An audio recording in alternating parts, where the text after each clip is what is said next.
ഉപ്പുമുളക് സീരിയലിൻ്റെ ഏറ്റവും പുതിയ പ്രൊമോ റിവ്യൂയിലേക്ക് എല്ലാ കൂട്ടുകാർക്കും സ്വാഗതം. അങ്ങനെ കുറേ നാൾക്ക് ശേഷം ലച്ചു ആണെങ്കിൽ സിദ്ധുവിനെ കാണുമല്ലേ.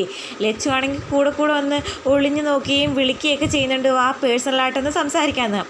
അപ്പം സിദ്ധുവിനെ കൈ കാണിക്കുമ്പോൾ സിദ്ധു അയാളെ അകത്തേക്ക് വിളിക്കുവാണെന്ന് കരുതിയില്ല, അയാളും തിരിച്ച് കൈ കാണിക്കുന്നുണ്ട്. അപ്പോൾ ലച്ചു ചമ്മി പോകുന്നു. ആൻറ്റി സ്ട്രോങ് ആയ കട്ടൻ ചായ എന്ന് പറഞ്ഞുകൊണ്ട് കട്ടൻ ചായ കൊണ്ട് കൊടുക്കുമ്പോൾ തണുത്ത ജ്യൂസ് എന്നും പറഞ്ഞുകൊണ്ട് ലച്ചു കൊണ്ട് കൊടുക്കുന്നു. എനിക്ക് കട്ടൻ ചായ മതിയെന്ന് പറഞ്ഞുകൊണ്ട് സിദ്ധു അതങ്ങ് മേടിക്കുമ്പോഴത്തേക്കും കല്ലുമോള് പറയുന്നുണ്ട് അമ്മ ചമ്മിപ്പോയി.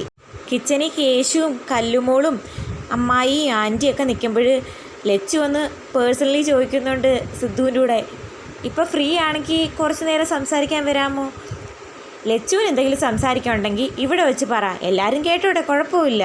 ആ പറ, എന്തോ പറയുള്ളതെന്ന് വെച്ച് പറയാമെന്ന് കേശുവും പറയുന്നു.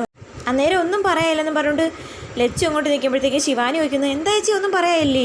വീണ്ടും ലച്ചു ഒന്ന് കൈയൊക്കെ കാണിക്കുന്നുണ്ട്. സിദ്ധു അത് മൈൻഡ് ചെയ്യുന്നില്ല. നീ കുറേ നേരമായിട്ട് തലയും കൈയൊക്കെ കറക്കി കാണിക്കുന്നല്ലേ, എന്താണെന്ന് സിദ്ധു ചോദിക്കുമ്പോൾ ദേഷ്യം വന്നിട്ട് ലച്ചു ആണെങ്കിൽ റൂമിൽ കയറി വാതിലടച്ച് ദേഷ്യപ്പെട്ടിരിക്കുന്നു. അതേസമയം കല്ലുമോളും സിദ്ധുവും കൂടെ വന്ന് ഡോറ് തട്ടുമ്പോഴത്തേക്കും ലച്ചു ഡോറ് തുറക്കുന്നില്ല. അച്ഛനും മോളും കൂടി എങ്ങോട്ടാന്ന് വെച്ചാൽ പൊക്കോ, എനിക്ക് കാണണ്ടെന്ന് പറയുമ്പോഴത്തേക്കും ആ മുത്തശ്ശിയും ആൻറ്റിയും പിള്ളേരെ നിങ്ങളവിടെ എന്തോ നോക്കിക്കൊണ്ടിരിക്കുക, ഇങ്ങോട്ട് വാ, അവരൊന്ന് സംസാരിച്ചോട്ടെ എന്നുള്ളൊരർത്ഥത്തിൽ പിള്ളേരെ വിളിച്ചുകൊണ്ട് പോകുന്നുണ്ട്. അപ്പോഴും ലച്ച് ഡോറ് തുറന്നിട്ടില്ല, ഡോറ് തുറക്കണമെന്ന് ആലോചിക്കുന്നേ ഉള്ളൂ. അതേസമയം സിദ്ധു കൊച്ചിനോട് ചോദിക്കുന്നുണ്ട്, നമ്മളിനി എങ്ങോട്ട് പോകൂടാ? ആർക്കറിയാമെന്ന് കല്ലുമോളും